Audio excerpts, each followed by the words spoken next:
Agar ishtahangiz kuchli bo'lsa, videoni ko'rishga tayyor bo'ling. Chunki bu video ishtahani o'ldirishi mumkin. Nega ulitkalarimiz konteyneri bunchalik iflos holatga kelib qoldi bilasizmi? Oxirgi paytlarda ulitkalarim juda ko'p tuxum qo'yishdi. Olib tashlashga ham ulgurmay qoldim. Ulitkalar faqat toza joyga tuxum qo'yishgani uchun konteynerni atirib iflos holatda qoldirdim. Bu konteynerni 15 kun oldin tozalagandim. Endi tuxumlar ochilib bo'ldi. Idishlar ham bo'shadi. Tozalash vaqti keldi. Agar oldin ham reelslarimni ko'rgan bo'lsangiz, bilasiz, avgust oyida bir challenge qilmoqchiman. Har kuni ikkita video qo'ymoqchiman. Asosan ulitkalar haqida bo'ladi. Ulitkalarga tuxum qo'ydirish, tuxum ochittirish, ularga chiroyli uy yasash, salat barga yoki mikrozelinlar o'stirib berish, hatto gipsdan ovqat idishlari ham yasab ko'rmoqchiman. Avgust oyida 30 kunlik challenge qilmoqchiman. Maqsad 30 kunda qancha pul yig'a olishimni ko'rish. Challenge shartlari: har kuni ikkita reels olaman, bir oyda 100 tadan ko'p buyurtma olishim kerak, umuman pul sarflamasligim kerak, bir oyda 10 mingta obunachi yig'ishim kerak. Bilaman, bularning hammasi juda qiyin, ammo shuning uchun ham bu challenge. Hozircha faqat 150 ta craft paket oldim, 200 ta kalsiy uchun paket ham oldim. Hozirda yana 5 kun vaqtim bor. Bu 5 kun ichida 300 kg kalsiy, 50-60 kg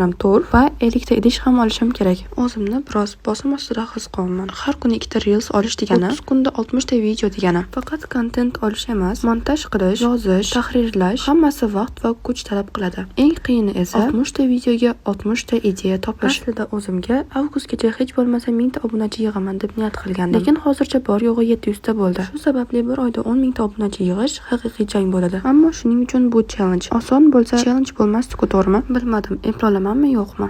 Lekin harakat qilaman. My milkshake brings all the boys to the yard and they're like, it's better than yours. Damn right, it's better than yours. I could teach you, but I have to charge. My milkshake brings all the boys to the yard.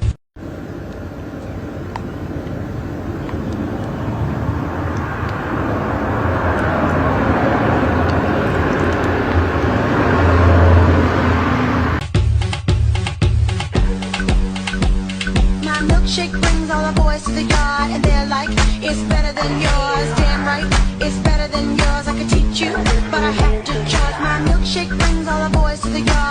Ulitkalar qachon homilador bo'ladi va qanday tuxum qo'yadi? Axatina ultka 5-6 oyga yetganda tuxum qo'yishni boshlaydi. Lekin faqat tana uzunligi 10 cm dan oshganda nasl qoldirishga kirishadi. Ular ham jinsli, ham jinsiz ko'payadi. Har bir ulitka ham erkak, ham urg'ochi hisoblanadi. Bir juft ulitka bir-biriga urug' yuboradi va ikkisi ham tuxum qo'yishi mumkin. Ulitkalar odatda 50 tadan 300 tagacha tuxumlar oq, yumaloq va juda mayda bo'ladi, 2-3 mm atrofida. Tuxumdan bolalar chiqishi uchun harorat 25-28 gradus, namlik 80-90% bo'lishi kerak. Va eng qiziq narsa, ular 2-4 hafta ichida ochiladi. Yangi chiqqan bolalar 1 cm dan ham kichkina, lekin 6 oyda tuxum qo'yadigan darajagacha o'sadi. Shu sababli ko'payish nazorat qilinmasa, uyda 1000 ta ulitka paydo bo'lishi mumkin. Ulitkalar o'z tuxumlarini odatda yer osti yoki substrat ichiga ko'mib yashirishadi. Ulitkalar harakati sustlashganini ko'rsangiz, bu tuxumga tayyorlanayotgan belgisi bo'lishi mumkin. Tajriba asosida qo'shimcha ma'lumotlar: ulitka tuxum qo'yishdan oldin ko'p suv ichadi, harakatni kamaytiradi va substrat ichiga kirishga harakat qiladi. Tuxumlarni alohida idishga olib qo'yish kerak. Bo'lmasam katta ulitkalar ularni ezib qo'yishi mumkin.